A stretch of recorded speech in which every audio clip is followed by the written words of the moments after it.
Hey, Star Wars fans and Rule the Galaxy fans, welcome back to chapter 357 of the Rule the Galaxy podcast. It amazes me every time I say those numbers, but here we are at 357 of the Rule the Galaxy podcast. Follow us pretty much anywhere, Rule the Galaxy or Rule the Galaxy SW. Email us at ruletheGalaxySW@gmail.com. All the crew will be here in a little bit, but most of us are here right now. We're going to start off with D-Doc from Philly. How you doing, brother? Doing good. It's been a little bit of a crazy time. Sick last week. I think it was the flu, even though my wife did not test positive for the flu, but she was good in 24 hours, and she's pregnant and can't take any medicine and just sat there with an ice pack and just dealt with it for 24 hours and was fine. And I was down for like 3 or 4 days. So I felt like a bitch, part of my French, but I could not bounce back, and she's just bopping around the house, but it's good. You know how sometimes you get like a good sickness and you reset and you feel like pretty good. So I'm really starting to feel like kind of better this week. My truck is dead. Went to the car dealership for the first time finally today. I hate it. I've been dragging my feet on it. We've been working with one car. But I went to the dealership today. I'm looking at new trucks. So that process is beginning. I hate it, but that process is beginning. So it's been a while. I'm excited to do a show, but yeah. We're glad to have you back. I figured also, since we're going to play a little catch up, and before I even say that, women are much tougher than men. I think we can all agree with that.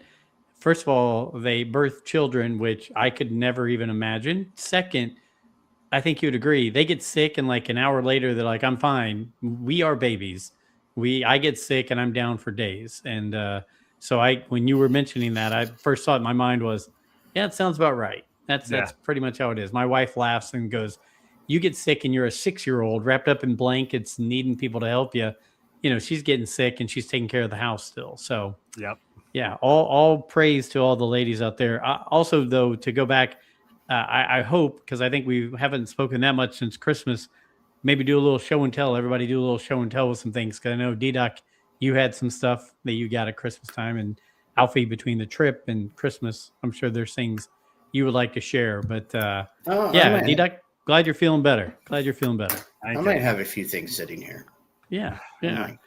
So we've got Alfie, the Disney traveler, here with us as well. Alfie, how are you? And how are things going at the Molinaro household? We're recovering, the holidays, then the trip, and the aftermath. I got sick at Disney. I caught COVID-22 or something from somebody. And the last few days were a little rough, but with the right amount of medication and alcohol, I made it through. There you go. It's a magic potion right there. Yeah. Alcohol and medication. I see we have another guest here. For those of you watching on YouTube, you see we have another guest, but now I'm going to introduce him. Mr. Brent Dykman. How are you, sir? Hanging and breaking, I believe is what I was called. How are you guys doing? Great. Fantabulous. I'm just happy to be back with everybody. I mean, the gang is back together. Are we really back with Alfie?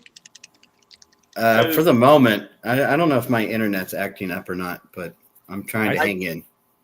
There's like no light there. Oh, there he is. Okay. I'm seeing you well, Alfie. Brent, anything new, exciting going on in your life, your neck of the woods? No. Why would there be anything exciting in my neck of the woods? You're an exciting guy. I don't have anything really major going on. You're the famous one in this group, and people want to know what's going on in Brent world. So, no. How am I the famous one? Everyone recognizes you in public, man. I still can't even get recognized at a damn Home Depot.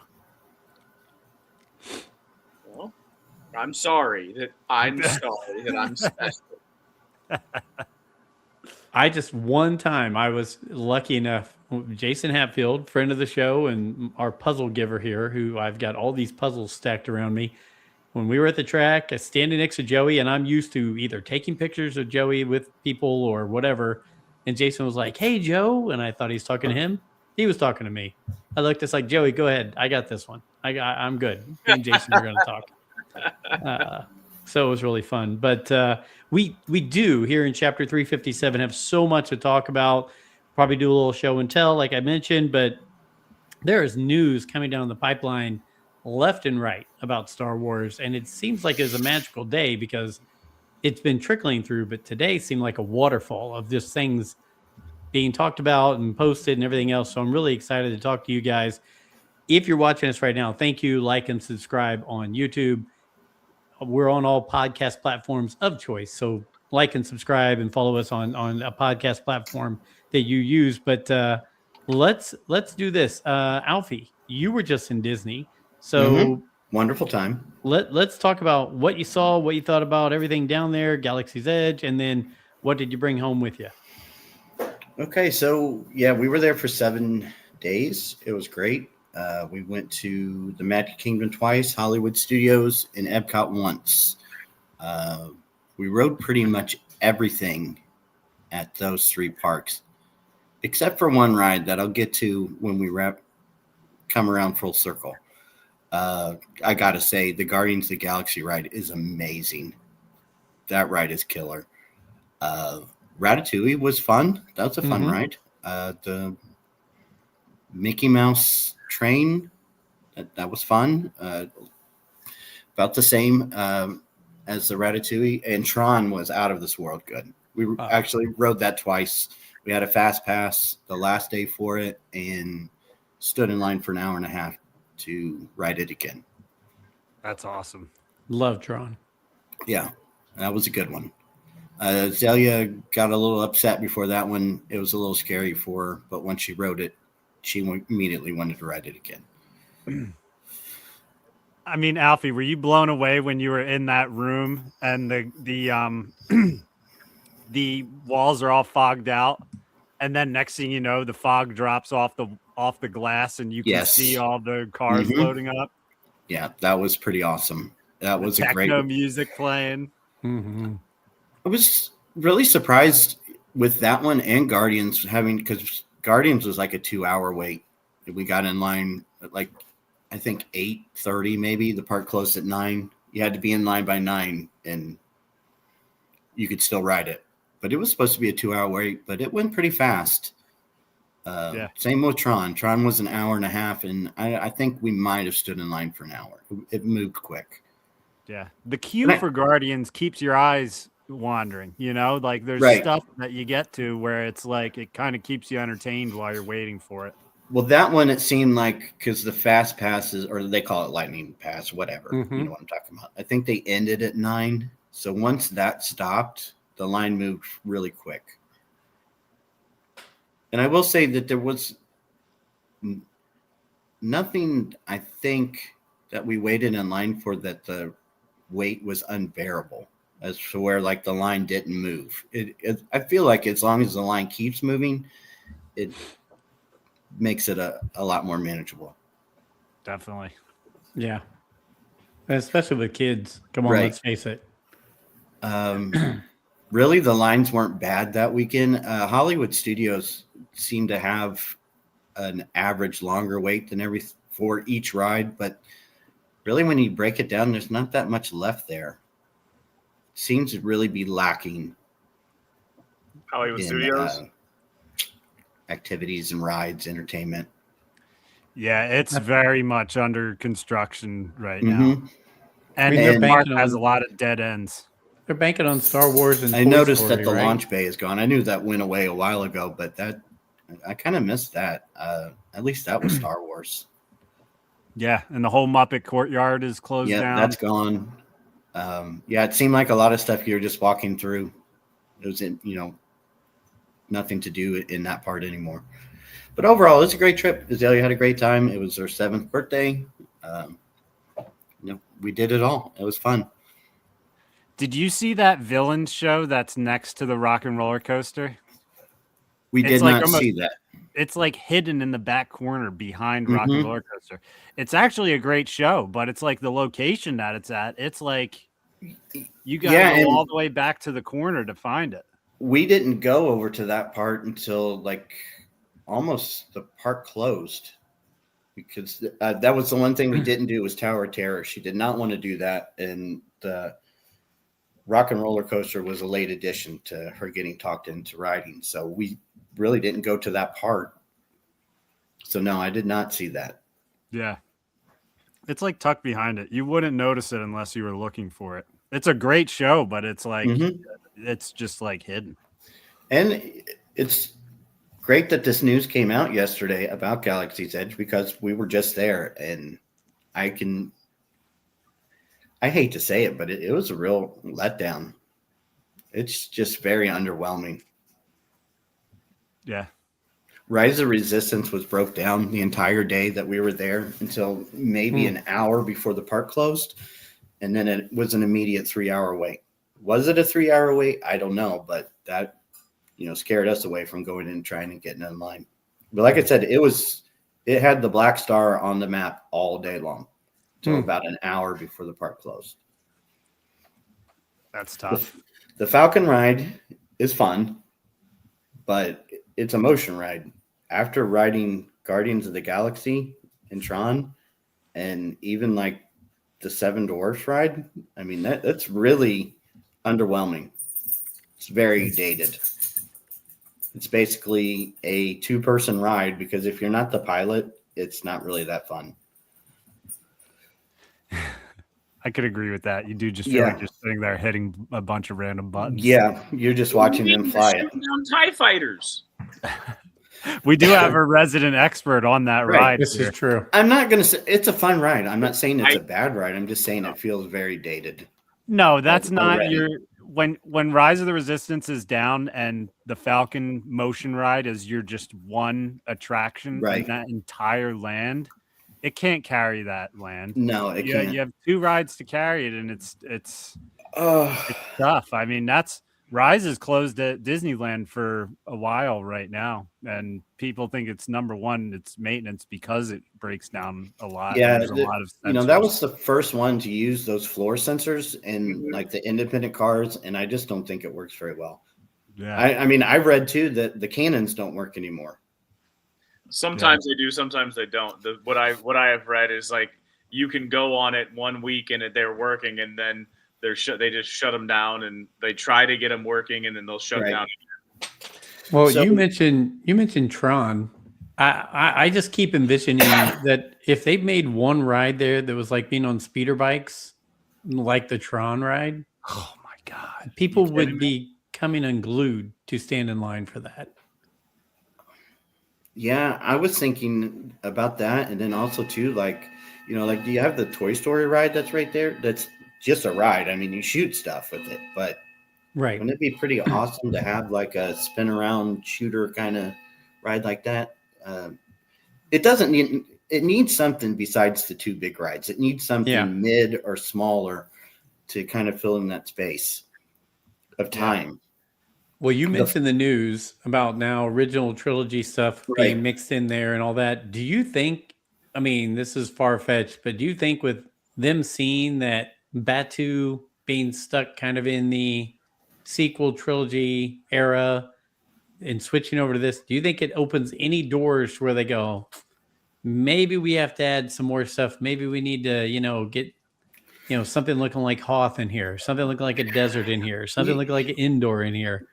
Because that's what people really want. Here's my thing.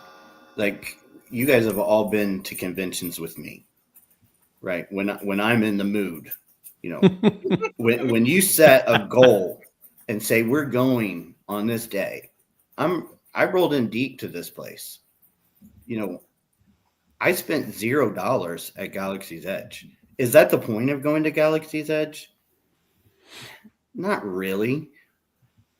But then again, shouldn't that be a place where I want to spend money? The First Order store has exactly the same stuff that was there 6 years ago. Mm-hmm. The markets have the same stuff that was there 6 years ago. Maybe a few different things. But for the most part, it's the same stuff. Yeah. Yes, we went to the cantina. It was the same experience. We were rushed just like we were the last time. Was it fun? Yeah, it was fun. Was it as much fun as the Woody's barbecue where we ate dinner. No, Mm. it wasn't. You know, Love Woody's barbecue. yeah, that was really good. It's cool seeing the Falcon. It's cool seeing the ships. I mean, Azalea meeting Ray, that was something. I mean, I'm not gonna lie, I had tears in my eyes seeing that. But I mean, that was just like we did one walkthrough and then went to Toy Story Land. We rode the Falcon. We kind of looked around for a minute.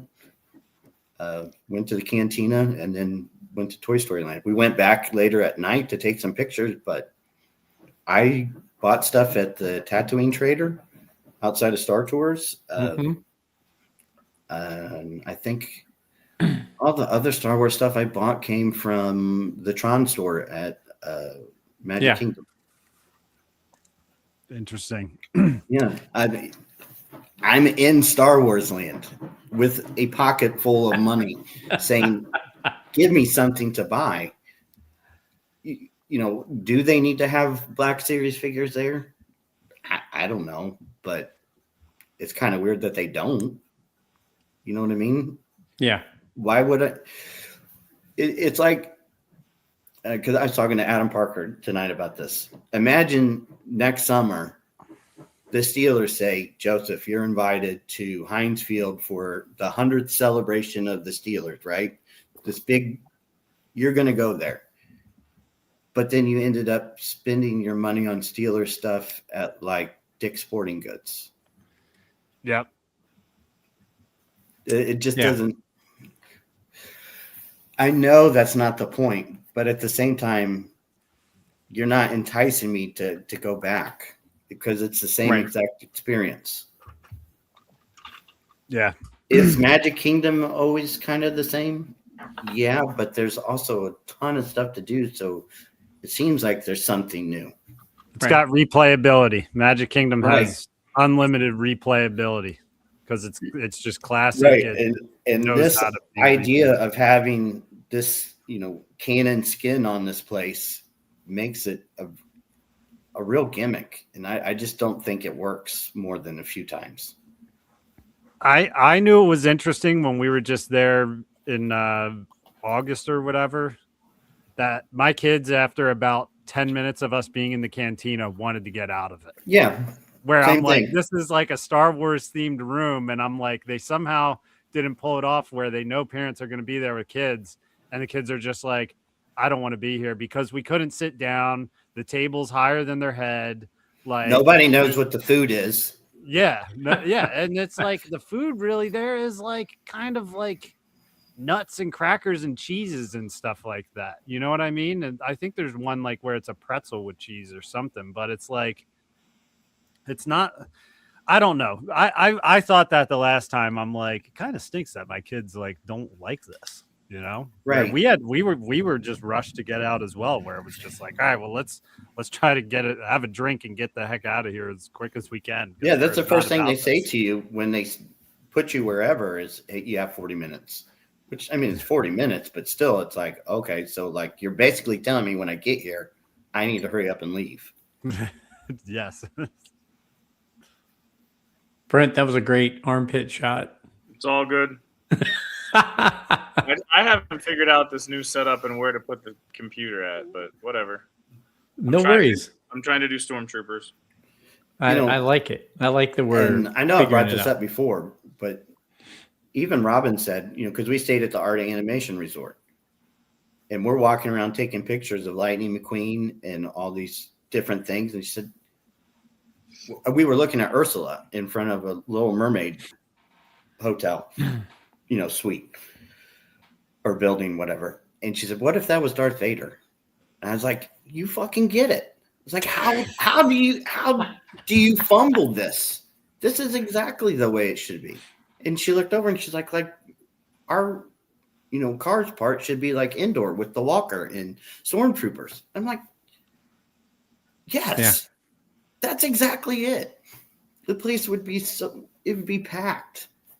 Yeah, I mean, they could easily take one of the All-Star Sports or Pop Century and turn that into, a Star Wars Marvel combo, or I don't know what else they could mix in there. Just For because some the other Halcyon whatever Star Cruiser didn't work doesn't mean an actual hotel themed like Star Wars wouldn't work. Oh. It's such an easy idea because, like, the main building when you walk in is all, previs kind of art on the wall, and you look at it and it's like, well, if that was Star Wars, that would be awesome. So what bells and baubles and bits and trinkets did you bring back? So, like I said, we did buy Star Wars stuff. I bought this shirt. This was like the only Star Wars-y shirt that I could find. My wife thinks it's obnoxious, but I thought it was pretty cool. That's awesome. Everything in that, even the Tron store that had Star Wars stuff, it was really weird. It was so like gaudy, like these god awful Darth Vader jerseys that look like something from the late 90s. Like, it just was. That's why I didn't buy the R2 jersey. I remember I sent a picture to you guys of an R2 jersey, and part of it looked really cool, but then it had so much stuff on it, on everything else. I was like, just make it simple. Just make it easy. Exactly. And everything was like that. Yeah. I found one Mando hooded sweatshirt, but it was the exact same as the one that I got Azalea, and it looks so childish. And it's like, I was looking at it, I'm like, I would never wear this. They had a really cool, like, X-Wing pilot sweatshirt. But again, from a distance, it looked cool. But up close, you're like, this is way too much. This is doing too much right here. Yeah. Is that made by Spirit Jersey, the one you're wearing, Alfie? I don't know. I'd have to look. And I'm not taking my shirt off on camera. They make those like long sleeve. No, our followers and viewers might go up. If you want to, but you have to pay extra for that kind of content. It's on Patreon. Yeah, Alfie, sure. So, I did pick up the Valentine's droids, and again, not a Galaxy's Edge. Why? I don't know. So, and I did get you and Scott one of these too. I just have to find time to drop them off. Nice. Okay. And believe it or not, but I guess our merch has hit Disney World. Yeah, Rule the Galaxy magnets. I had to get it. It says Rule the Galaxy. And, Azalea got like a pair of R2D2 Crocs, and she really got into the pins. I don't know how many pins we bought, and filled up 2 lanyards full of Star Wars pins. But that was pretty much the stuff that we could find. I think she got the Grogu magnet that goes on your shoulder, the little guy. Yep. Yeah, that was about it. I couldn't really find any hats or shirts. Well, yeah. I'm sorry that was a bummer, but I know you had a good time. So my anniversary is coming up this July, and Lori and I, as you know, when we went to Disney a while back, really enjoyed it. And she's a non-Disney person.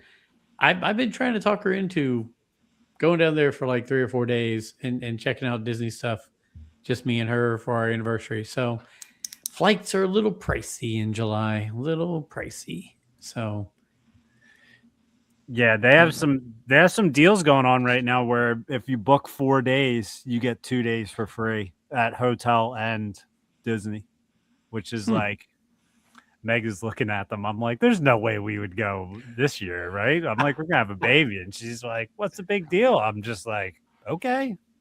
Wow. We just need to join the vacation club, dude. I'm paid enough at this point to where I could be in vacation club. So I think Ryfan's in that. I think he's got a package for going down so many times a year. So, and you can use that for Disney's other resorts where it's like they have resorts, like they have one in Hilton Head, like they have one in Hawaii.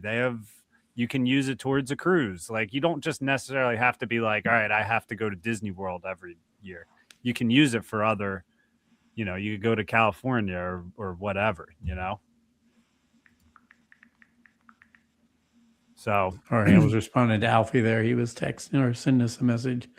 By the way, J-Doc said, Brent, you're the best looking. Hello, Rule the Galaxy from Paula 1966. Hi, Paula. Do any of you think Keanu Reeves would play a great Darth Revan? Absolutely, Paula, we do. Oh my gosh, Paula is living up here. I've heard that Abeloth might be coming to Ahsoka season 2, and Natalie Portman might be returning as Padme and Abeloth. Will take her form to deceive Anakin. Paul, is great stuff. I like it. Let's see. J-Doc, do it. Lawsuit. What's the lawsuit for? I don't know. What do we? Oh, lawsuit for the magnets. Yes. Yeah. Alfie says he can't find anything to buy, but pulls out 200 pins. Yeah.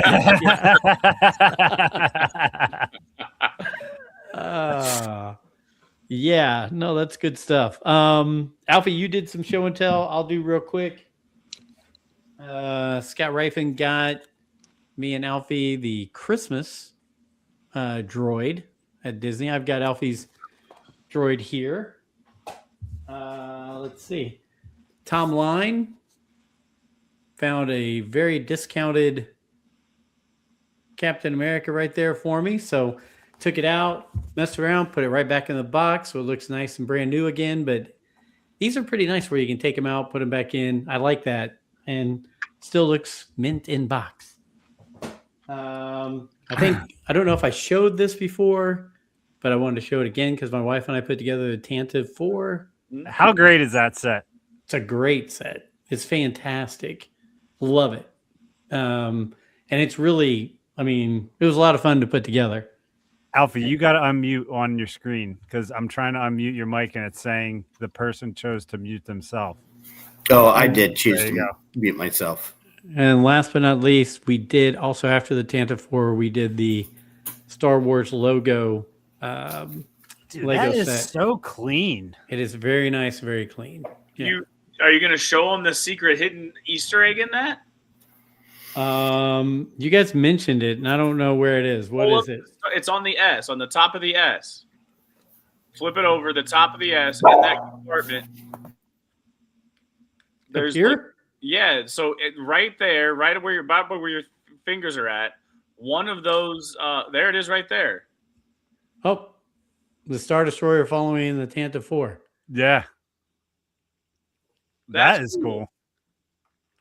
Did you not realize that when you put it together? We had different parts that we were each putting together, so I might not have paid attention. Got it. But yeah, that is very cool. I'm gonna have to show her that because I don't think either one of us noticed that at all. But yeah, that is really cool. I told her since we did the Tantive 4, now we have to do the Star Destroyer to have it chase it through the house. We already did. What? No, the big one. I know you've already done a Star Destroyer trace in the Santa 4. That Tantive 4 model is like perfect though. It really is. It's for the size of it and how they use the small pieces to just make it a detailed model. It is like perfect. The engines are awesome on the back of it. Love the engines. And yeah, it was a lot of fun. All of those were fun putting together. And can't wait. R2's next. We're working on one of Jason Hatfield's puzzles right now. So when we do that one, after we finish that, we're going to put R2 together. So Love it. D-Doc, how about you? Can you move some of the stuff that you got? I gotta go off screen for a second to show my show and tell because it's like I don't have anywhere to put it. I'm gonna have to do a big reset down here. No worries. I think Alfie, you brought some more show and tell real quick. Oh yeah. We got a few little gems here. First, we'll start off with the Black Series Stormtrooper I found right before Christmas. Very cool. Can't believe I've never found a Stormtrooper before. It looks great. You really got to see it up close. Great looking figure. No box art whatsoever. There's some on the side and the back. A surprising choice for me. This was one that I debated on and actually found hidden in the electronics section at Walmart. So I put it into God's hands and I re-hit it, thinking if I go back in a few days and it's still there, I will buy it. It was still there. I bought it. And that's the Stranger. Really? Chimera, the Stranger. Mm-hmm. I know it's from the Acolyte, but it is a really great looking figure. And then I think I got this one the day after we came back. Again at Walmart, I found the new Boba Fett with all the articulation. Maybe we'll open them up later, but maybe if I find another one, then we'll open it up. Really Those are great look. finds. Yeah. Here is the black pearl before I drop it. The black pearl is being shown right now, Hyperspace Heroes, but we're going to talk big news here in a minute. D-Doc, that is gorgeous. And all the black pieces, that had to have been fun to put all that together. This is the coolest part is that you can open the cannons on each side, and each of them has a door. That's really cool. That is nice. But it was a pain in the ass to build 18 cannons. I'll say that. Because these cannons are very detailed and you cannot see them. They all get covered up. You only just get to see the front of them. But yeah, man, this thing is tall. I don't know. Like, I don't even think it does it justice showing it on screen with me holding it. But is it taller than your Eye of Sauron or whatever? Is it in that same kind of height world? I mean, you can kind of, you can't really see it, but too dark. All the black pieces were tough, Joe. It's one of those ones, like I'm a big like Lego color separator. It's like I open the bag, I'm separating.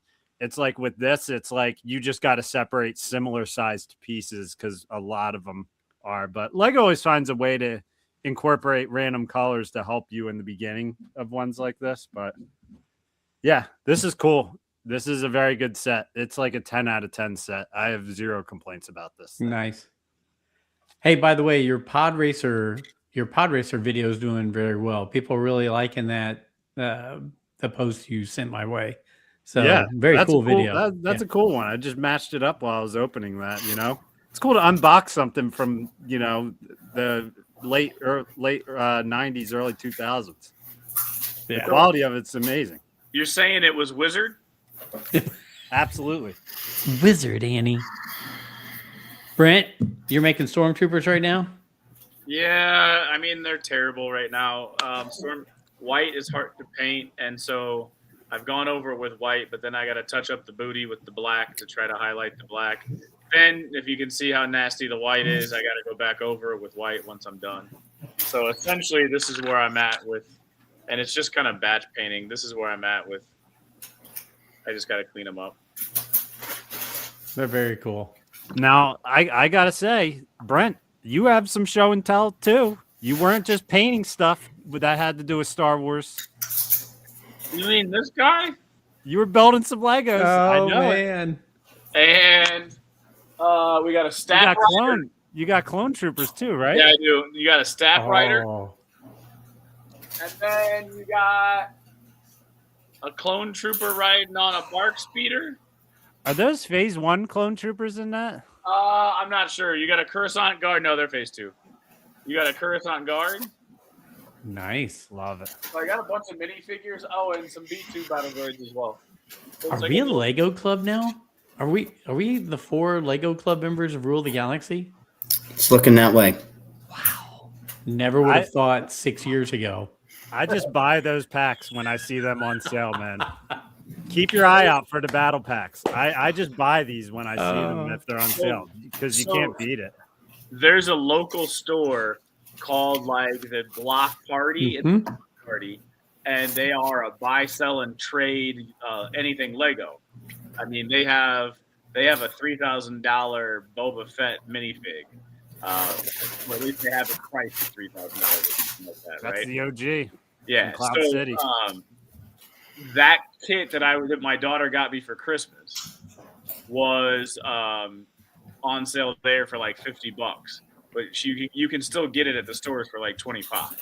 But I'm guessing it is catching on a collector's market potentially a $50 price. Yeah. So, but that place is really cool. So if you are in the Indianapolis area, I will give them a shout out because she was also building she was building a panda bear and lost one of the pieces. So we went in there as she was looking around, and I told her to ask, and they went to the computer. They're like, "What was the kit?" She's like, "A panda bear, like 3-in-1." They went doo-doo-doo-doo, and then like they knew exactly where it was, and then went to the parts list. A guy walked back and like pulled out the brick that she was missing to allow her to finish the the thing and gave it to her, and she's like, Nice. "What?" I was like, "Yeah, like this, like I was like, that's the type of like, that's why I asked you what it looked like because I'm sure that they would have something like that." So yeah, it's a block party, and they do buy, sell, and trade. I was walking around. I'm not gonna lie, it was kind of fun to snap the things together. You get the satisfaction of seeing nothing turn into something. And they have so many kits there. Oh yeah. So many kits. Star Wars. And I'm talking Star Wars. But like, yeah.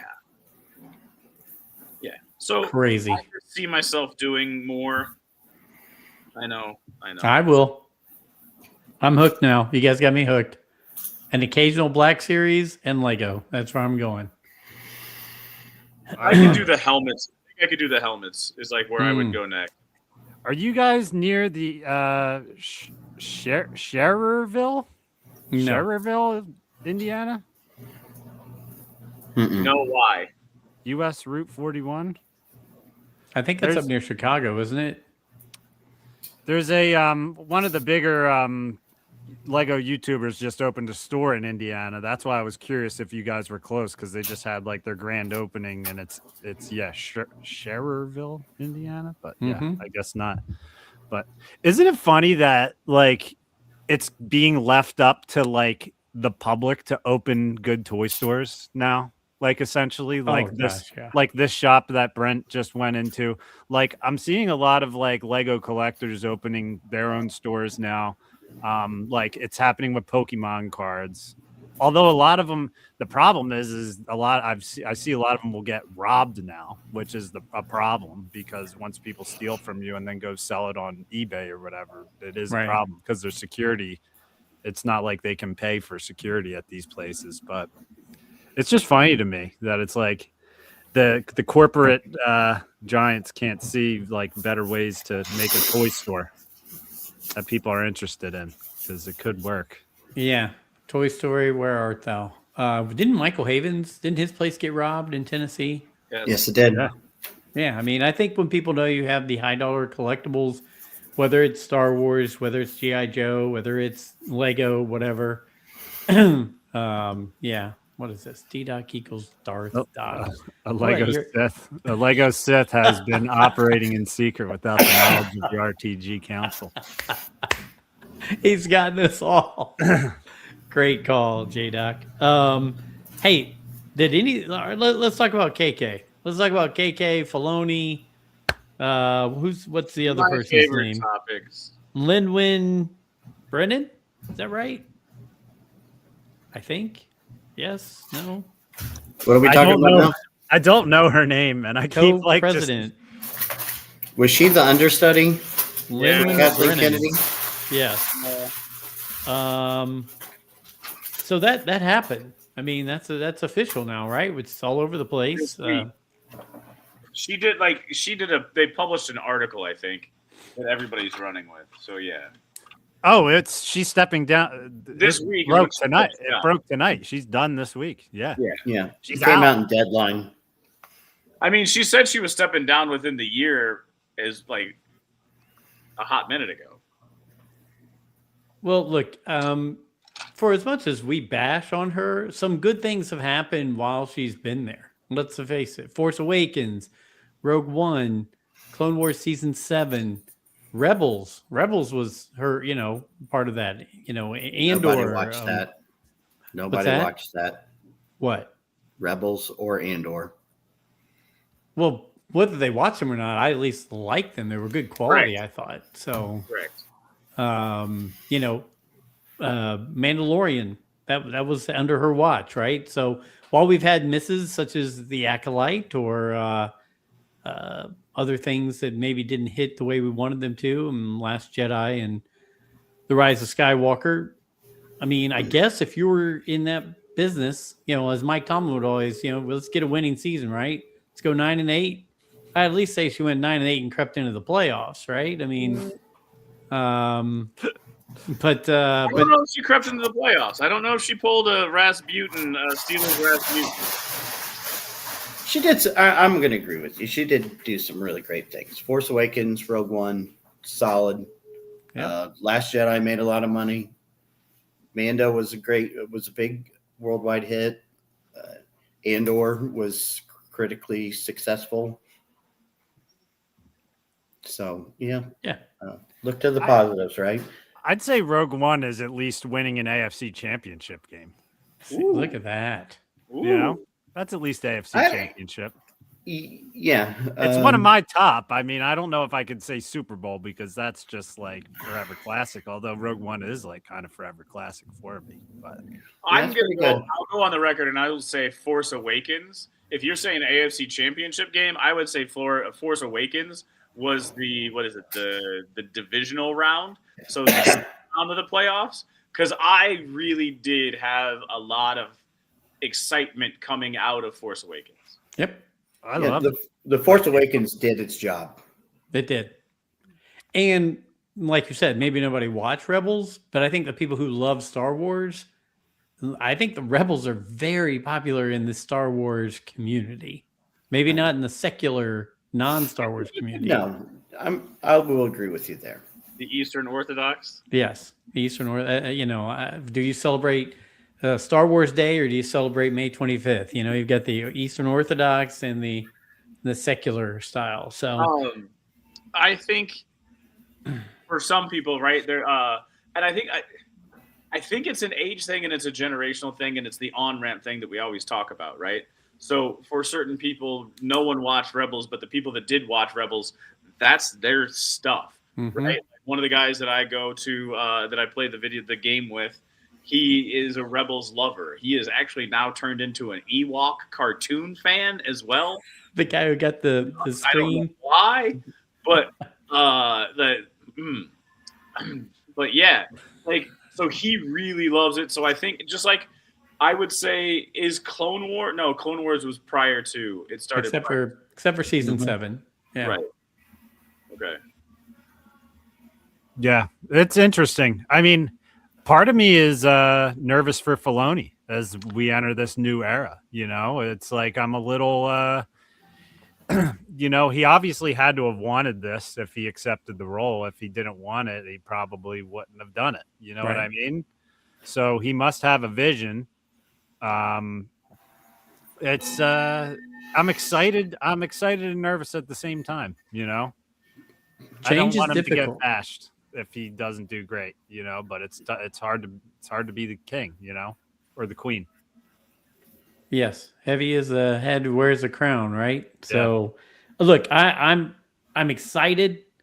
I'm interested to see where we go. But saying that, let's read through some of the things that KK has said recently, with her stepping away, and now putting it in the hands of Filoni and Miss Brennan.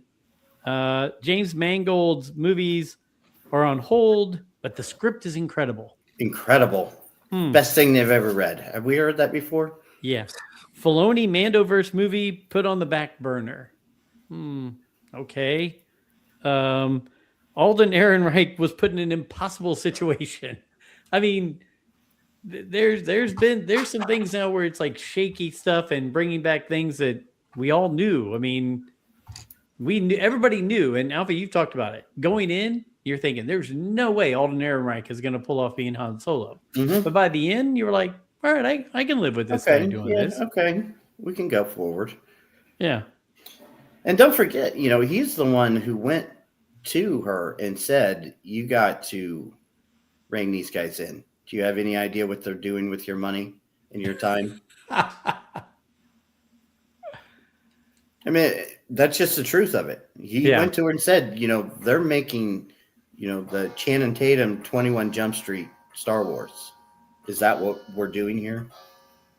I mean, I kind of like to see that. But it sounds like Taika Waititi's one is going to be that. Oh, it's incredible and hilarious script. I mean, you got to give the woman credit, though, because she can sell. She can read the room. And she still managed to take a match and a can of gasoline and throw it on this and say, good luck to the next person. The Ben Solo script is right there. We've got all these scripts just sitting there waiting for the right person to take a chance. You know, I think her quote was, they could be amazing. So is it her not pulling the trigger or pulling the trigger on certain things, or is Disney themselves? I mean, you guys have said before that Iger was getting way too involved and putting his fingers on too many things when he was running the show for all this. I mean, I don't think know. they How much money can you burn before somebody says stop? Yeah.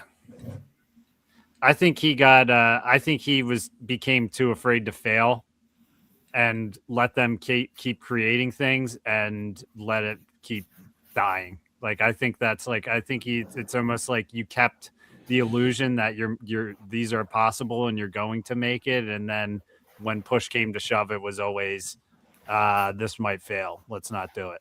Like although somehow the Acolyte did get past the back burner. Someone accidentally pulled that off the back burner and put it on the main one, like the front left burner that you use all the time. It's like, the one of the four. Yeah. Yeah. Like, how the hell did this get on here? The stove's on? Shit.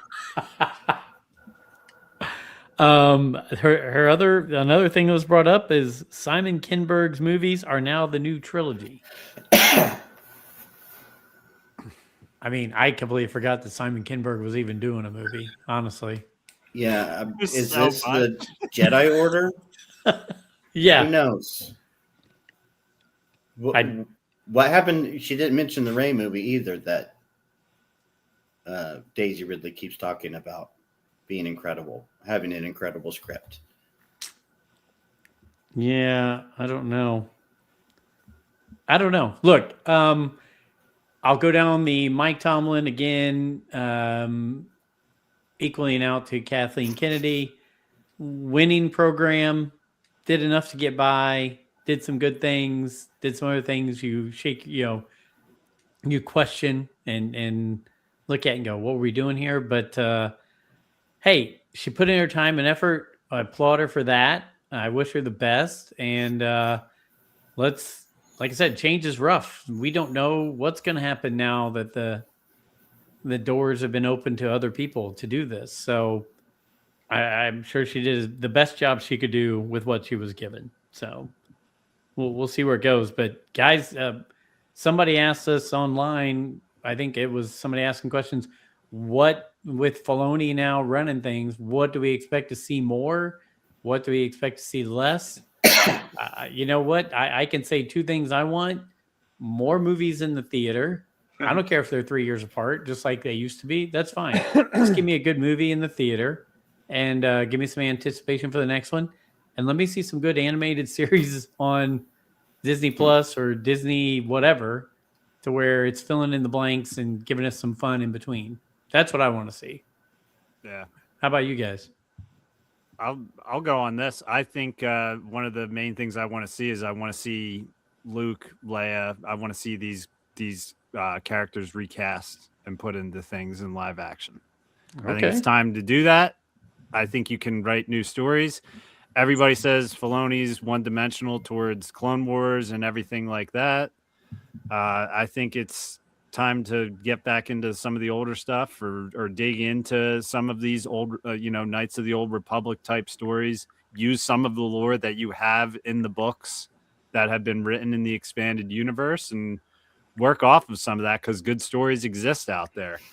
I'm just so curious how he's going to do in this different world, though. It's such a different, like, what Kathleen Kennedy had to do, and it's like whether you think she did a good job or not, she's been involved in so many big blockbuster things and knows how probably the stuff, all of the stuff that we don't see of Hollywood, and I'm sure Dave's gotten a taste of it by leading the Ahsoka and Mando and everything with Favreau, but I'm sure Favreau's also mentored him a lot as well, getting into this role. So yeah, I want to see characters recast and stories told with them. It's possible, and I think the fans would be ready for that as well. I know Alden Aaron Reich, I can't pronounce his last name properly, but I know that was brought up, but I think fans might be a little more understanding at this point, because I think people have grown to like him a little bit for the impossible task that he was given. So you can't go into deep lore of Clone Wars that you need to watch a million things to understand. And that's a criticism people have of Filoni with the Ahsoka show, is people say we don't know half of what's going on in this.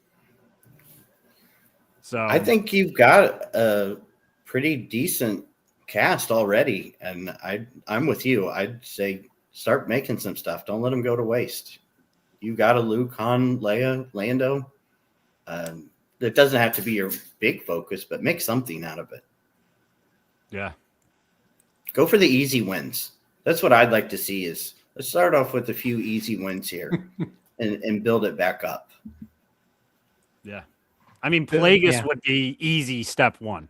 Easy step one for a movie. Easy. That's a layup. Revan, Bane, Plagueis, all three would be great movies. But of course, maybe I'm digging in too deep, like you said, too much of the lore. But it is weird to think that 4.5 months from now, we're gonna have a movie in the theaters. Is that right? Yeah. February, March, April, May. Yeah. Crazy to think about. We're actually gonna have a Star Wars movie in the theaters. Did we get feedback from Alfie or from me? It was we're good. Okay. I think it was Alfie moving around. No, so where do I go with? I think I've said it 1,000 times. I want to see. Oh my God, it's getting worse. That's what happens when you paint with black. Is that what that is? I thought you had a busted lip or something. No. I'm using black. Don't eat too much paint, Brent. I'm painting the gun and like all of that black. So whenever I Now it makes sense. You're gonna start to think they're real stormtroopers on your desk, like the Indian in the cupboard.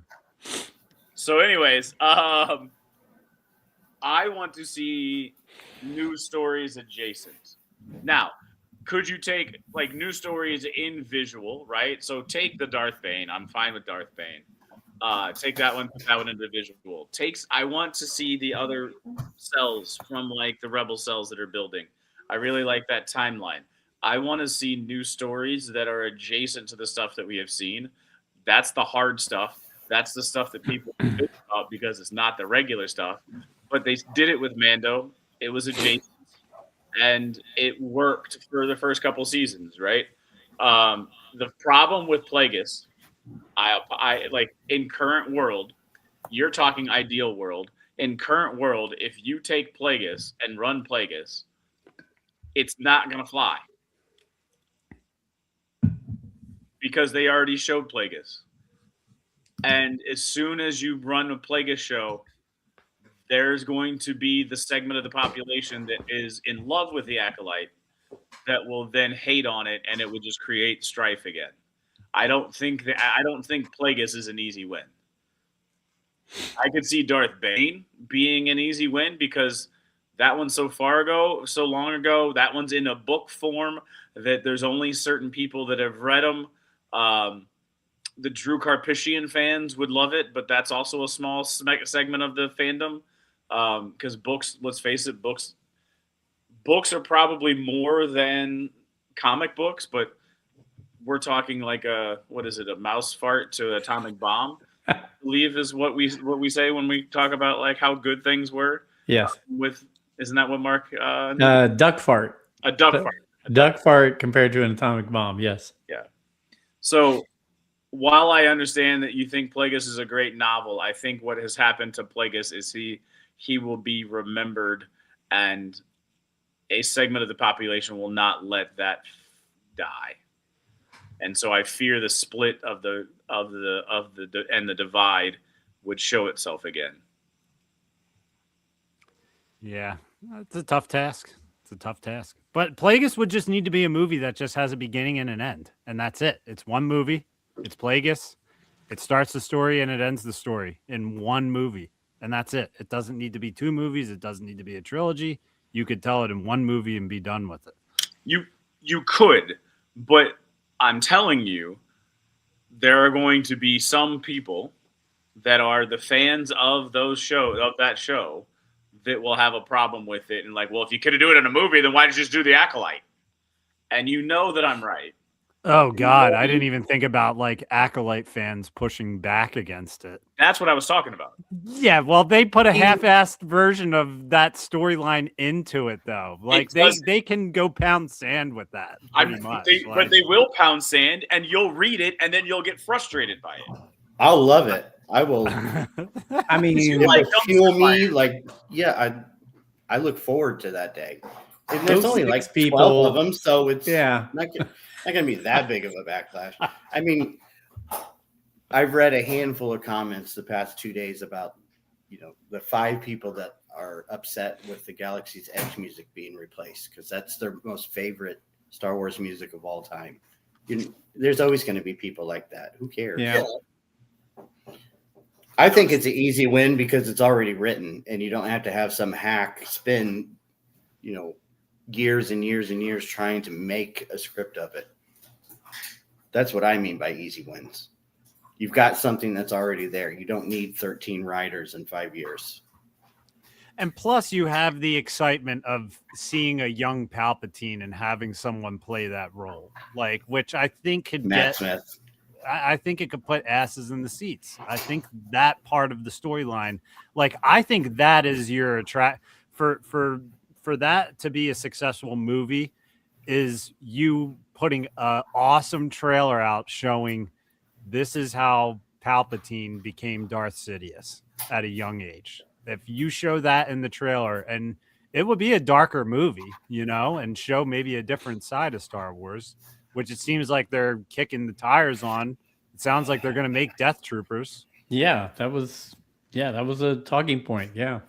Yeah. We can hit that to go along with it. There are people who really like Obi-Wan Kenobi, and while we enjoyed the Obi-Wan Kenobi series, we didn't feel like it hit the way it should have. The John Jackson Miller book about Kenobi does not contradict any single thing that was in that show, and it's him on Tatooine, not going anywhere. There's all kinds of storyline in that book that you can make a second season of Kenobi, and it could be that. Would you agree, Alfie? You've read that, right? Or is Alfie muted? Yes, he is. Okay. I mean, I listened to it, so I understand what you're saying, right? So it was like he was helping them fight off Tusken Raiders from like a cantina type place. I can't remember if there was anything else there, but that's what I remember from the book. And Alfie had to drop. His internet was lagging way too much, he said.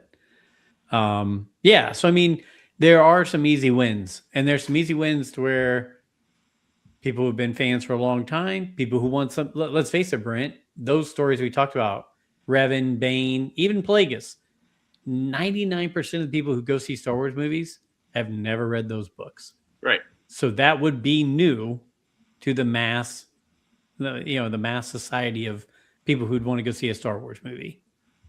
Right? I mean, that's just that easy to do. So let's hit, we'll keep talking about these things, bouncing these around, but we had so many different things going on. There were some people out there afraid for a little while because Ahsoka 2 was not listed on the original release of 2026. What's going on? And now it says coming soon in 2026, Ahsoka season 2. So for all the people who are ready to jump off the cliff, it's still happening. It's still going to happen in 2026. We don't know when yet, but Ahsoka season 2 is happening this year. Yeah. You and Alfie were one of the ones jumping off the ship. No. The last rule of the galaxy was when it was brought up, and you guys were like, "That's par for the course. We probably won't see it until 2027." Well, they left it off of they left it off of the slate, though.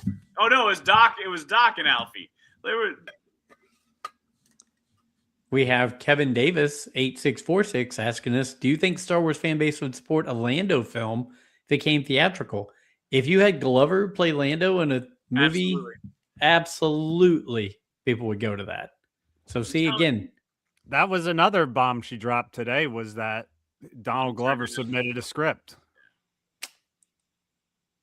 Look, there not only was there good momentum for him as a character after the Han Solo movie, there are 3 novels that are just based off Lando from the early 80s that were fun novels, and he even was mentioning one of those in the Solo movie when he was doing his diary that he was doing on the Falcon. So I think people would go see that. Yes, Yeah. right character, right fit. And that's another perfect example on the topic of recasting. He knew how to play Lando, a young Lando. Like, he had the mannerisms, he had it down perfect. And he's a fan of it. So it's like, that's what you need more of, is you need more people who are passionate about it and are fans of it and can play roles like that. Hey, and go ahead, Brent. I was just gonna say Leslie Headland was a fan of Star Wars also. So how that turned out. Yes. Because there was an article about her being a fan of Star Wars. While Joe was talking a minute ago, random thought crossed my mind. Does Dave Filoni have the power now where if he's writing a movie, he could say, I'm hiring George Lucas as one of my writers for the movie? Like, since he's in charge now? Could he just say, I'm hiring my writers for this movie. I want George Lucas to be my writer. He's not the director or anything. He's my writer. So here's the thing about that, though. If you look at who wrote and directed the second 2, he wasn't a writer or a director for those. It just was, he was the creative that like steered the ship. And I'm not sitting here and saying that. Like, he didn't direct the movies.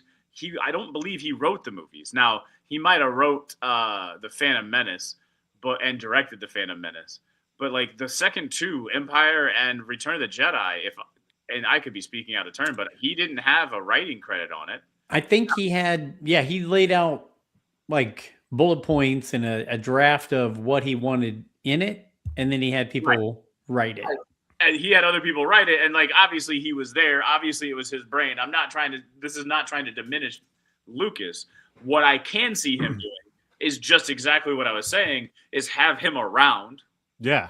Right? Like to see because he's already had him around. He brought him on the set of The Mandalorian. He's already involved Lucas. Yeah, and not that Kathleen Kennedy, like, because she has a relationship with George, but like Filoni was like George's like Padawan, essentially, where it's like, this is a little different, where it's like, I could see him being like, let's have George around for some stuff to throw some ideas at us as well. If George was open to it, you know what I mean? But like, it's just a random thought. And this is me not knowing full history, but I believe Kathleen Kennedy was also his choice to succeed him. So like, just like he was, I mean, yes, Filoni was a little bit different because Filoni went deep into the nerddom and the lore, whereas Kathleen Kennedy was more about the Hollywood. Right. It was more about the studio and wasn't as like laser focused on one aspect of it. Look, I do some consulting work for people, and George Lucas being ready to make get a phone call or be there to be in meetings and just bounce things off of as a consultant, I'd be perfectly happy with that. He doesn't have to write another thing. He doesn't have to direct another thing. It would just be good to be like, hey, George, here's what we're thinking on this. What do you see on this vision right here? Do you see something different that fits what you created? And I think that would be a huge, as Fraser Crane would say, a huge boon for the Star Wars community. So Fraser Crane, huh? He always says boon. I've got to look that up. Fraser now or what? I love Fraser. I watch Fraser probably every other day. Did you watch the remake of Frasier? I did. It was not as good, but I enjoyed seeing the characters. Was the brother on it? No, he never showed up. And was Roz on it? Roz was. Okay. Daphne and Niles did not make it, and of course, the father was passed away. So, right. How about this? Alfie's been saying it forever. And one of the articles I read in the last few days, Starfighter could be setting up Rey's new Jedi Order movies. So we see that, and then to go along with that, with Starfighter, we have Sean Levy coming out and talking about how Spielberg and Tom Cruise were on set of Starfighter, and that I believe Cruise helped with the lightsaber duel. Is that what I'm reading? Is he got involved with that? He was behind the camera in the mud filming a lightsaber duel. I love it, man. I love do too. everything. I love everything I read about this movie.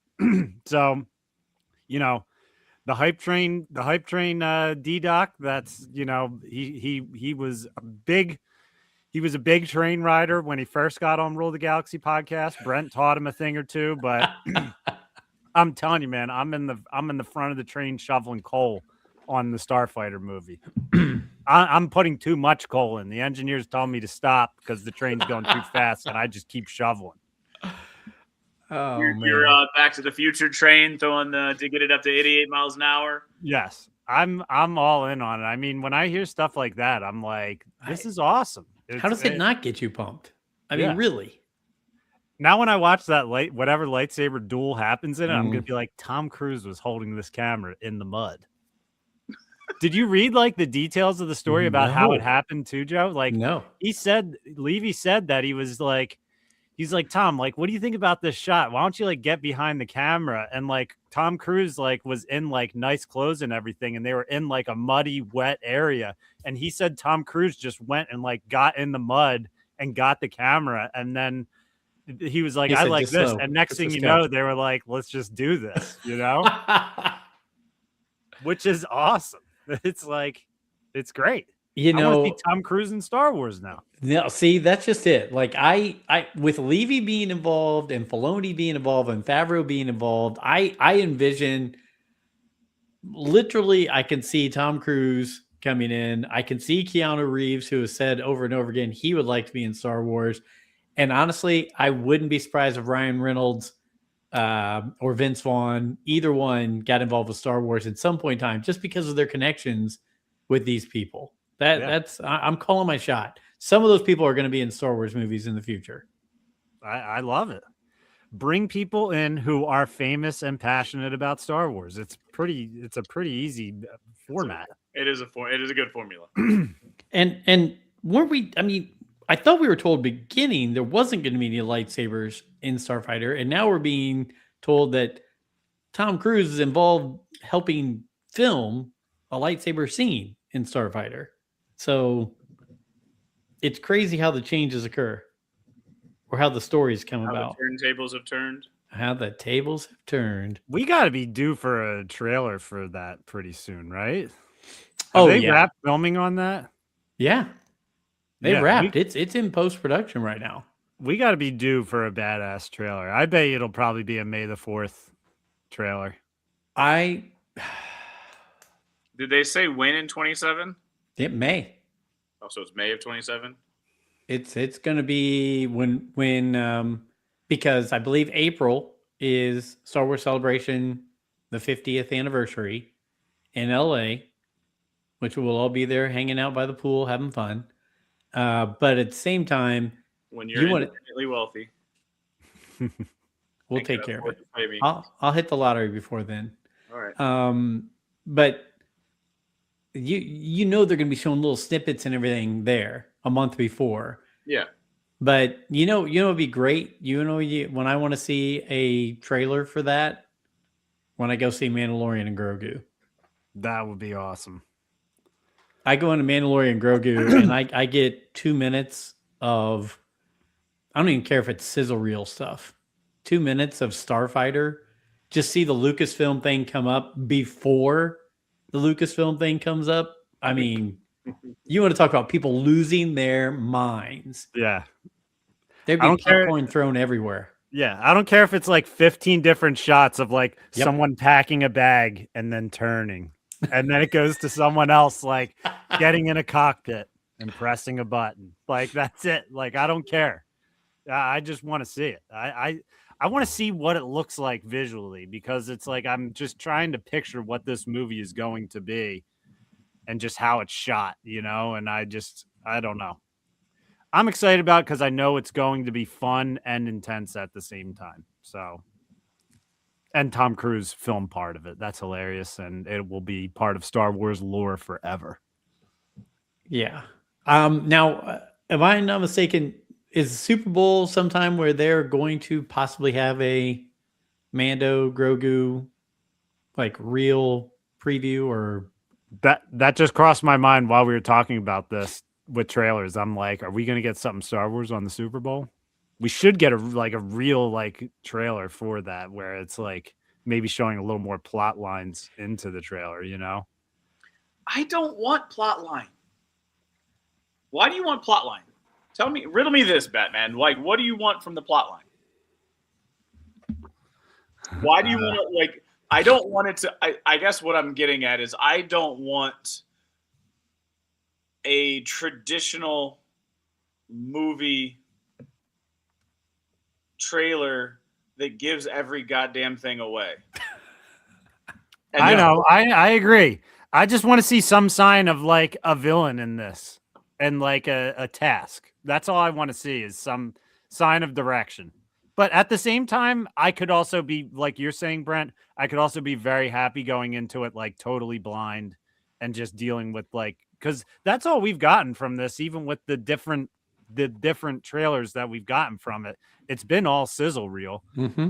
I did see the trailer in theater when I saw Zootopia 2, which I don't think I texted that to you guys, but seeing the trailer on the big screen was badass.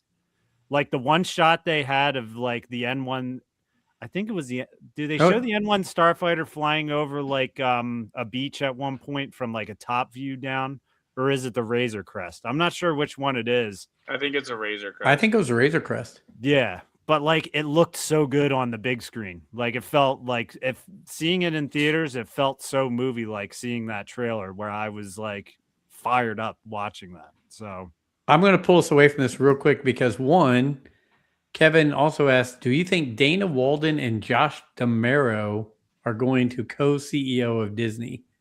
Honestly, Kevin, I don't know those people. Do you guys know Dana Walden and Josh D'Amaro? The adult, so I'm in on that lore. I know all about it. I think Josh D'Amaro is the right choice. Okay. What does he come from? He's the chair of Parks and Entertainment right now. Parks? They had a Parks guy last time. Mm-hmm. He's different. Josh D'Amaro is different. He should have been the guy last time. I mean, he had a Parks guy last time, but I will also say last time COVID hit, right? Like we got it. Like, yeah. Yes. I think Chapek got kind of screwed because of that. But Josh D'Amaro is to me he's to me less businessman, more imagination, and what can you do with things. To me. And before we go back to the other talk, we were talking about Anthony A 1151. Hi, I'm Anthony. I love Star Wars. Are you familiar with Marfalump? You should check him out. He is also a fan of Star Wars, voiced by Billy West. That's the guy from the Pepsi commercials. That's the Pepsi commercial guy. Yeah, I mean, back in Phantom Menace days, right?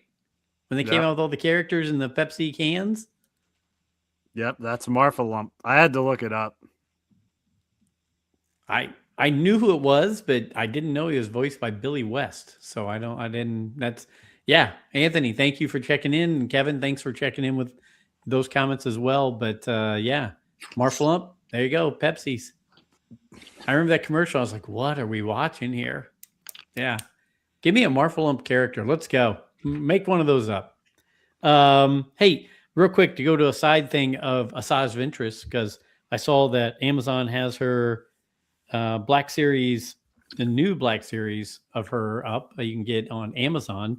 I'm going to check that out. It's the one where it was season 5 of the Clone Wars, where she was the bounty hunter and away from other stuff, and she helped out Ahsoka. So, but Utini, do you guys follow Utini on Instagram, Twitter, any of that stuff? I don't think I do. Yeah. So Utini's, they're always posting all kinds of news, pretty good about stuff. They're really good about books and everything, but they posted something out talking about Ventress is involved with Offspring. I wonder what podcast asked Asajj Ventress about her being in an Offspring song. I know one did that. Yeah, but did they mention that she's also a professional poker player? They did not. We're never going to get credited for all the great stuff we got out of that podcast. All we're gonna get is that she said something to some fans. Yep. Because that's what like Rebel Force Radio said, and I thought maybe she said it somewhere else. No, we were those fans that she was talking to. Yeah. That's a good looking figure right there. Yeah, that's awesome. I didn't know that Rebel Force Radio brought up some things that she said on. Well, when she it was came on out, with us. right? When it came out, they said that it's making news that Ventress said that she's going to be that there's going to be more Ventress, and like one of them was like, "Yeah, I know she said something to some fans and it's reported somewhere." Some fans, Right? Yeah. Come on, man. Well, and then you saw like a number of different websites saying Asajj Ventress, or there's going to be more Asajj Ventress, blah blah blah. And I'm like, last week we broke just that had her. story. Yeah, We broke that story. and she was like, I don't know if we can say this. Yeah, you go ahead. Don't get in trouble. I remember Brett going, "Don't get yourself in trouble." I want to know. Yeah. she said that's just the appetizer. What if yeah, there's a we full all- entree? I'm going to post that back out on YouTube, by the way. That little snippet, that was great. It Great wasn't thing. just a little snippet. I mean, the whole episode got like 1.4 thousand views. Yeah. We're just Our- a our couple normal fans, stuff though. is- You know, What's that? we're just a couple fans, though. Whatever. I mean, It was right? just a conversation with a couple fans that a couple people just got to use. Yeah. We're just Well, Joe muted himself. Oh, somehow. Joe. I think he unplugged his mic by That accident. is amazing. I've been there and done that before. Mid-sentence. Mid-sentence. All right, Doc. Also, I'm not even trying to like talk trash by saying they said we're just a couple fans, but it's just funny to hear that. Right, no, I don't mean any ill will towards that at all.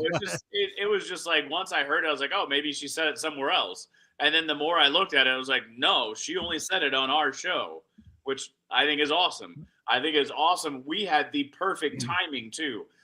You could not have had better timing to have her on. I still go back to that show and show my kids that she does the voice of Cuckoo Loca on the Mickey Mouse. Oh yeah, Minnie Mouse is the bow tie. Yeah, the Bow Tunes or whatever. Yeah. And like Roadster Racers. Because Yeah. she's in like a bunch of like, because my kids love Hey Arnold too, right? Like she's the older sister in Hey Arnold. Yeah, she did Olga, Helga's older sister. But yeah, You're still muted, Joe. Yeah. You got to unmute on the computer, I think. There you go. Sorry, my cord got unplugged somehow. It just dropped out. What I'm getting at is I don't know if you remember that we had her on the day of the Bad Batch drop of the trailer, and her blonde hair showed up for about 1 second, and we had her on that day. Mm-hmm. It couldn't have been a better time. It was amazing timing. So much kudos to her too for just being like, oh, this podcast Rule the Galaxy wants to have me on. I'm in. Kudos to Joe on that one, man. That's she's incredible. Still a sweetheart. I'll email her every now and then. She's like, I can't come on now, but thanks for thinking of me. And she doesn't have to. She got in trouble. Yeah, I think we did get her in trouble. And then Vanessa Marshall, go along with it. Somebody like that, Vanessa, to say, "Hey, it's your 350th here. Here's a quick snippet from me." I mean, people like that are really cool. But yeah, I saw that on Utini, and I thought, "Oh crap! Here it is. What, 2-3 years later, and they're putting that she was in an Offspring song, and I'm like, yeah, we talked about it. So pretty fly for a white guy. Hey, baby. I'm gonna knock out a couple simple, quick ones. Saw an article where Hayden Christensen was wearing wigs in Revenge of the Sith. What a silly story! People are shook by that. I always thought it was his real hair. I did too. I thought it was his real hair. Why does it matter? Because people, man. I don't know. Jar Jar Binks is going to meet Kelleran Beck in comic books. Yeah, they're going to meet. I heard about that one. Now that's kind of fun. It's silly and it's fun. I like that he's still being involved with Star Wars because I know it's just a comic, but for years, Ahmad Best is going to be able to play off this stuff, and who knows if we'll see Kelleran Beck or Jar Jar again. So, one that I thought was interesting. I don't know how old this was, but Mark Hamill was on a show with a group of other guys, other actors, all kinds of famous actors. I don't know where it's from. I know it's the Actors on Actors interviews. They do it each year around this time. Yeah, and he's like, hey, JJ robbed us of Luke, Han, and Leia. He was like, I kept saying, why are we not doing this? And they're like, we're not gonna. He said, I didn't say anything, but he's exactly right. I'm not going to go back. Like you said, Brent, Force Awakens was fun. It was energizing to the community. It was exciting. So much potential. But I do think he is right. The one scene they could have, even if it was a quick flashback, they could have put into the movie was those three at one point in time having a conversation. So he is so hot and cold with this stuff too, because he has Yes. defended Rian Johnson after making his remarks that he was pissed off about what they did. And then the question for him was, who's an actor you would like to work with? And he said Harrison Ford. Oh gosh. That was his answer, because he was like, we were all I think he said, yeah, it was Harrison Ford was his answer, but he was just like, he's like, you know, we did the new trilogy and none of us ever saw each other. He's like, yeah. So I agree. You mentioned Death Troopers might be a series. I've seen a number of articles. It looks like my camera just went away, but now I'm back. You're Can you good. hear me? Yeah, it dropped out for a second for some reason. Okay. So yeah, I'm all for it. I remember we talked about Death Troopers years ago, D-Doc. Is this the zombies you're talking about? Yes. Yeah. Screw that shit. It'll be interesting, because that would be like a rated R type show, the way that book is written. Yeah. Definitely going to be a Disney Plus show. I feel like it would probably be animated as well. Really? I think that it would be. I don't know.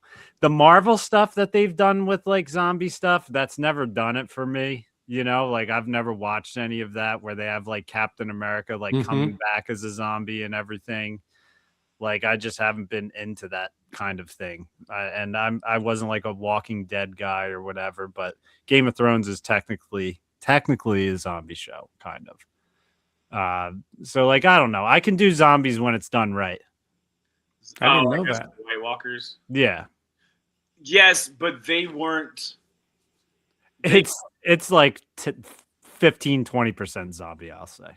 I wouldn't even say. I mean, but I can take that. I hate zombie. Like there's something about zombie culture, zombie movies that is so lost on me. Just like people will say that Star Wars is lost on them. I don't get it, and I get annoyed by it. So like, what is it? 28 days later, 28 years later, or some crap like that. There's a. So I don't want to see. I might not watch it. Like zombies is not something that I do think it works for Star Wars though, because the story is intriguing that you have this ghost ship that is something went down on it that's floating out in space, and there's a sickness or a disease that got loose on the ship, and it's consolidated to that ship, where it's like something like that in Star Wars could make sense. So they've done it. They've done it before with the Night Sisters. They've done it with clones in Geonosis in the Clone Wars. They're doing it in Ahsoka right now with those troopers that they're bringing back from that other planet. Yeah. So it can work when it's done right. Like it doesn't need to be like full zombies like just chasing you in crowds. Like so, like the White Walkers were there, but they weren't there. That wasn't the main story. I mean, yes, it kind of was a plot point, but they weren't. I can't do like what is it, The Last of Us or whatever. The second season of The Last of Us, I didn't really get it because there was almost too much of it in the first couple of episodes. I don't know. There's something about it that's just. I can honestly say I don't think I've ever watched a movie or a TV show related to zombies, except for this Star Wars stuff that happened to be part of Star Wars. Yeah. I just never. What's the one that everybody loves? Walking Dead. Walking Dead. Never watched any. Same. Never watched thing of Walking Dead ever. Nah. Yeah, it doesn't do it for me. The way Brent was saying, like the zombie culture thing, he doesn't get it. I'm out on it as well. But I did like the Death Trooper story because I liked the characters that were in it. Yeah. That were like fighting against it, because it was more character driven. Like the zombies were there, but you were more interested in how the people got out of it. I don't even remember any of their What? names at this point. One of our original hosts, Vinny Smith, lives for zombie culture. He loves, like, World War Z is one of his favorite things. Yeah, I'm like, dude, whatever floats your boat. More power to you. Couple other things real quick. Let's see. Is like, but I'll go into like Yeah. real quick before you switch over as you're reading that topic. The greater public loves that shit, They do. and I have no idea why. Yeah, I don't know. A minority Doesn't do it for me. zombie. Well, I would say maybe most of them really are zombies, and they're, Oh, there's there you go. there's a lot of society that just is walking around as zombies right now. Zombie. No, I love that song. I wish I knew more of it. I do love that song. Okay, our friend Ryan McGee. He was at a Star Wars Lego event where we're going to talk about these Lego smart bricks. But he got to hang out and meet and talk with Dave Filoni. And Yes. yeah, so I sent him a text. I'm like, dude, Okay, like you're bumping big elbows there. hold on though. Hold on. And Joe, I need you to work some magic here, because if he was at that event He was. and he's an SEC football guy, Yes. how did he not find Jackson Dart? I'm going to ask him if he talked to him. Dart was there. Because Jackson, there was like Yeah.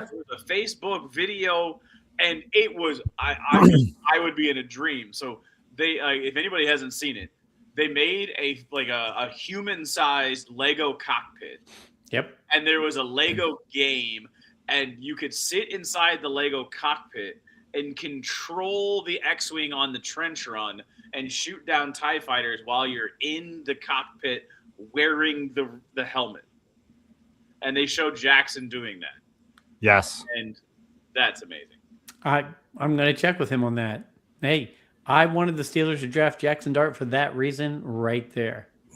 Dude, the NFC East is getting to me with him, man. I'd love that he's a Star Wars fan, but it's like just seeing him so much, and like I hear like Giants fans talk shit to me because where I live, Yeah. there's New York people who commute to work from here. So it's like you have random Giants fans around me here. They'll have Yep. Eagles jerseys day, and David will have like 2 or 3 Giants fans, which I love the parents that are the Giants fans. They're like my closest friends are the parents that are Giants fans. But Dave, But I can't deal with the Jackson. Like I love that he's a Star Wars fan. no, But when he was on Ole Miss, I was like DMing him on Instagram trying to get him on our podcast, and now I'm just like, I've seen too much of him now. no, He's on the it's Giants. just because he's on the Giants. Because they got Harbaugh now. Yes, They think I they're know. back. They picked up Harbaugh. Screw him. I'm out on him. I'm But out. Here's the deal. He doesn't wear eye black. He paints his face for the Anakin scar. I'm out. I don't care. He's got the Anakin scar every game. He's a rival now. He was on Hard Knocks. He said our most hated team is the Eagles. Guess what? I'm out now. When he was at a little kid event, You he told the NFC little East kids, people. he told the little kids our most hated team is the Eagles. Right when I'm just like, I'm done. I'm going to have Because Joey guess reach what? out to him. You're not on the same level as the Eagles. If you look at the last 5 years, the Giants have the same record as the Jets for the worst team in the NFL. Yeah. And it's like the way the way the Giants are portrayed, you would never know that they are literally the worst team in the NFL. But It's a trigger for me. talking about the worst team and switching it over and just jumping into a different topic. The worst team in college football history is playing for a national championship on Monday. Let's Yes, go they are. Indiana, baby. I mean, that is ridiculous. The fact that they've gone from the losingest program in the history of the NCAA to playing for a national championship in 2 years. Yeah. It's, And not only tough. that, not to get down too far down the sports road, but the recruits and the NIL that they already have signed up for next year is crazy. It recruits itself, man. He was also like the lead recruiter that built some of Saban's thing. And I was reading an article, and I think it was from an Alabama fan that said that like, did Alabama miss out by not bringing Cignetti in when they could have, and going with Caleb DeBoer? And basically, what it kind of comes across as is the guy wrote it. And if you look at the way that that Saban interacts with other coaches, like Cristobal and the other one, Dan Lanning, he does not interact with Cignetti in the same way. I think that it was a not a nice parting for the two of them. And Cignetti might have gotten a little too big for his britches and sent him packing. Two type A personalities right there. Have you seen the Cignetti T-shirt that looks like a pack of Marlboro Reds? Oh, it's got says Cignetti on it. Oh yeah, I love that. Like Sig. No, it just says Sig on it. Like right, so he's a Sig. Yeah, those shirts are awesome. Little David is like all of a sudden a major Miami fan, so it's like this national championship is going to be a problem because he was rooting for I think he heard me say I really want Indiana to win the game against Oregon, and he was like, I want Oregon to win. I'm like, what are you and your friends talking about at school right now? Because I think him and all his buddies are like big Miami guys.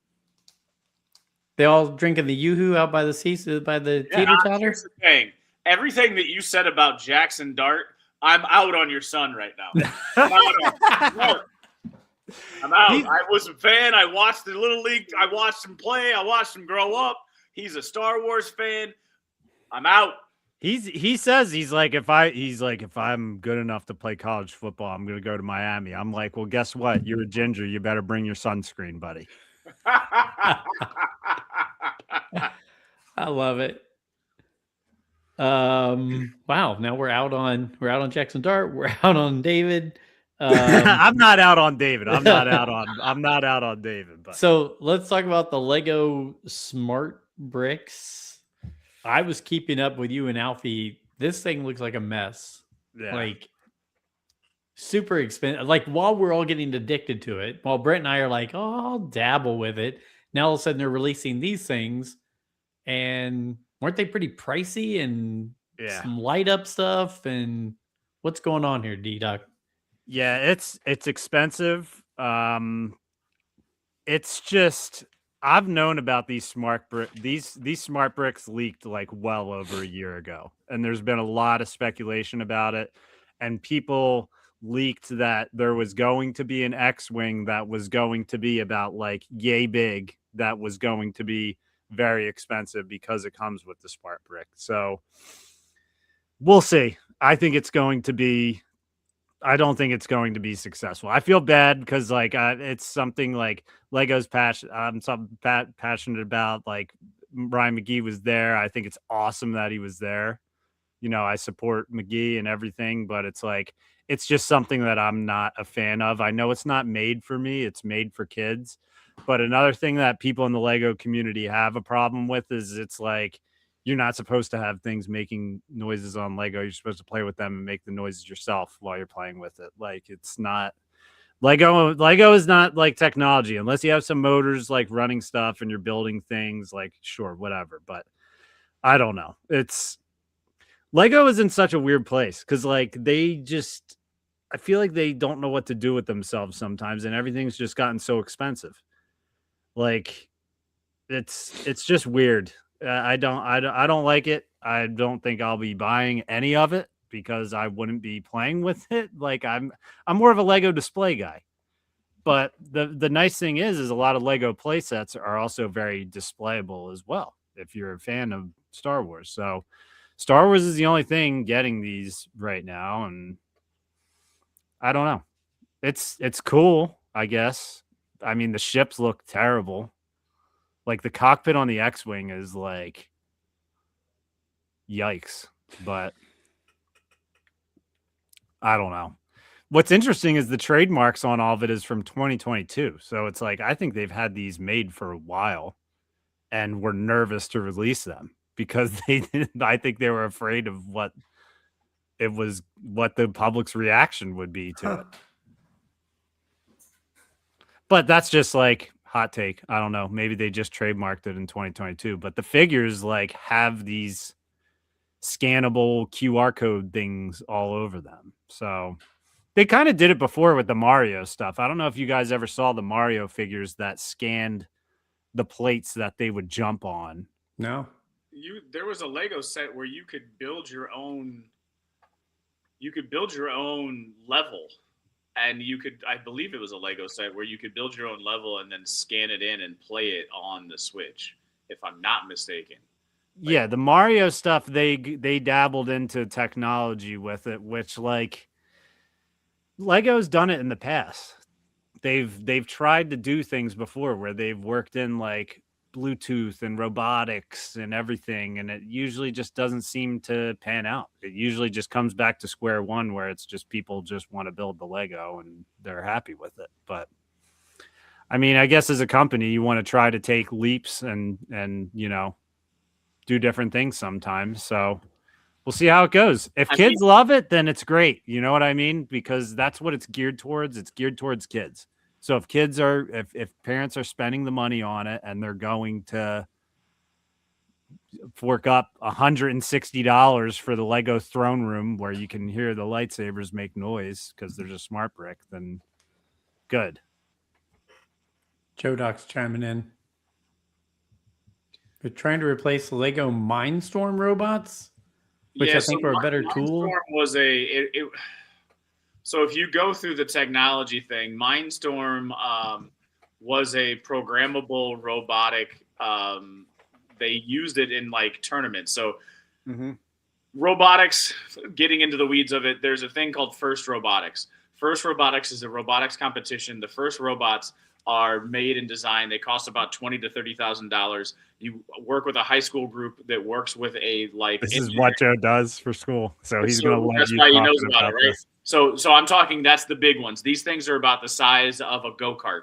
We're talking like they're big, and it's a big game. It's international, and it's pretty cool if you watch them play, right? So another thing that they would do is they would have a robot, and you make a pairing with like 3 other robots. So there's 6 robots running around on the field trying to play the game that they create. They create the game, and they probably just dropped the game about a week ago. Doc could probably chime in and tell you when they dropped the game is right around now. And teams have from like when they drop the game to the first competition to design the robot. But so you take it, you step it down. There's another company called Rex, right? Oh, Bob, I don't know. Oh, so there's another one called Vex, which Vex is a smaller one. Those are about the size of I would say a laptop computer. Same concept as First. And then so Lego Mindstorms was essentially the middle school elementary version to get you into those as you build up. It was an easier way to build in and make programmable robots. Huh. Yeah. All news to me. And here's the thing is like, while saying all of this, there was a Lego set, and this was in the past, where I'm going to share it on the screen right now. Hopefully I can make it big enough. Yeah. Yeah. This was a Steven Spielberg Lego Studios set where you can see the little camera that is on the right side of it, where it was like, you can make your own Lego movie, where like when I was a kid, I just remembered, I kept telling, and Joe will probably remember this. It's like, I wanted that thing so bad.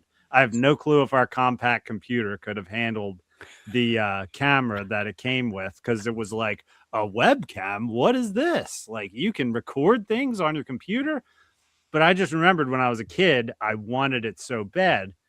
So I'm trying to take the adult Lego fan that's in me out of this and look at it as the kid who's like, that's really cool. Because like, for me to see that, like say I was an adult at that time, I mean, I probably would have thought it was awesome because the technology was cool.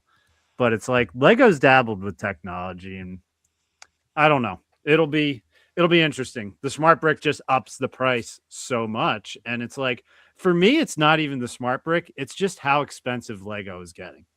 That's where it's like, that's where I just have beef with it, is just how expensive it's getting. It is pricey. I mean, And now my wife's into it with me where she's like, yeah, let's that'd be fun. Let's build that. But she's like, I only want to buy these when they're on sale or when Yeah. I can. 3 that months. that Star Wars logo that she bought me, it was on sale at Target. And then she had red card or whatever rewards. So she got it for like $20. Yeah, you can't beat that. She's like, I had to buy it. She was like, because she gave it to me for Christmas. And I was like, I didn't ask for this. I was like, I didn't want to make you buy Legos. She was like, I couldn't resist. She goes, it was $20. I was like, okay, great. So, I mean, it's hard to think about buying these $300 and $400 Lego items, especially for a guy like me just getting into it. You've been into it for a long time. For me, I'm like, I don't know, $50 is about the most I want to spend on something, so. Yeah, it's like they just got the IP for Pokemon, and the first thought they have is, let's make a set that's $650. $650. I know. You showed, I was like, that's crazy. Where it's like, kids are into Pokemon now. It's like, hey guys, we got the IP for Pokemon. If you want to buy the 3 sets we just made, it costs $900. You don't want, what do you mean, little Timmy? You don't want to buy the $200 Pikachu or the $650 Charizard and Blastoise? Like, it's like come out with a bunch of smaller sets that kids can get into and buy it if you really are a company that's being geared towards kids. And I everywhere I go now, I check, and at every exit, like of Walmart, Target, heck, even CVS, they have minifigs for sale, or they have those little Polybags, 50 piece or 100 piece little bag with a ship or something in it. Yeah. So I guess they're trying to get you on those quick little drug of here, spend $10 and you get this. And then it gets you hooked, because once you get in, you're like, what's 20? What's 50? 100's not that bad, and then it goes from there. That's why I just ask for one big set for Christmas each year, and then I just look for deals. There we go. Unless you visit the Lego store, then you buy about 4 different things. I rarely buy Lego at full price. Like, I don't know the last set that I bought at full price. Probably the last one I bought was the Dark Trooper helmet series, because I thought it was going to go out of stock soon and I want to have all of the helmet series, which was a stupid thing to get into for me because I thought they were going to retire it soon and they keep coming out with more. So I want the Biker Scout one, speeder bike guy. That's the one that is retired. So yeah, I know. Maybe I'll go to that place Brent mentioned and see if they'll help a poor boy out. Maybe. Mm-hmm. All right. We've been going for 2 hours, guys. Anything you want to close up shop with? Nah. I just can't believe that Doc's out on Jackson Dart. I like that he's a Star Wars fan. I hope he brings more Star Wars fans into the game. But at this point, it's like he's a rival. I'll like him when he retires now. Because now they got Hardball. They're pumping their chest on Twitter. You NFC East guys. We've got the core. We've got a good coach now. Harbaugh's not intimidated by anybody in the NFC East. Like, Joe, you hate the Ravens, but do you hate the other teams in your division the way that the NFC East hates the teams in their division? There's a lot of times where I just have pity on the Browns and Bengals. I feel bad for their fan base and for them as a franchise. The Ravens, I have respect for them, but I can't stand them. I mean, but do you have that? Do you have the venom that an Eagles fan does for the Cowboys or for I could go to a Cincinnati Bengals hosting the Steelers game because it's an hour and 45 minutes from my house. I refuse to go. Refuse. Can't be around those people. Will not. Won't do it. Can't do it. Browns, I'll never go. No, Browns I can't stand. I think I dislike the Browns more than I dislike the Ravens. And just because they open their mouths so much and they're just crap. Really? You're just not as vocal about it than I get. It's like the NFC East fans are like, Well, it doesn't help that Jerry Jones has basically made it to where we're the elite division in football. BS. You usually have one good team in that division every year, Yeah. and then everybody Or else stinks. two, and then the other two stink. Yeah. Yes. Usually it's like two fighting for the division title, and I don't know. The Giants are just the Giants have always been a problem for me. I hate the Giants more than I hate the Cowboys, just because I had to watch them win Super Bowls, and there's like Giants people around here, so you have to hear about it. You should. You know what? If I could get a job in the NFL, I want the job where we realign the divisions and get the Cowboys out of the stupid NFC East, put them in the NFC South or the NFC West and be done with it, because that's ridiculous. Yeah, Absolutely ridiculous. I agree. It's go put Carolina in the NFC East for all I care. I mean, I would love that. They fit in the South. I mean, they do fit in the South. Yeah. But Right, yeah. my- happy. I'm happy for you, Joe, that you are released of. You're gonna have a new coach coming up here. Yeah.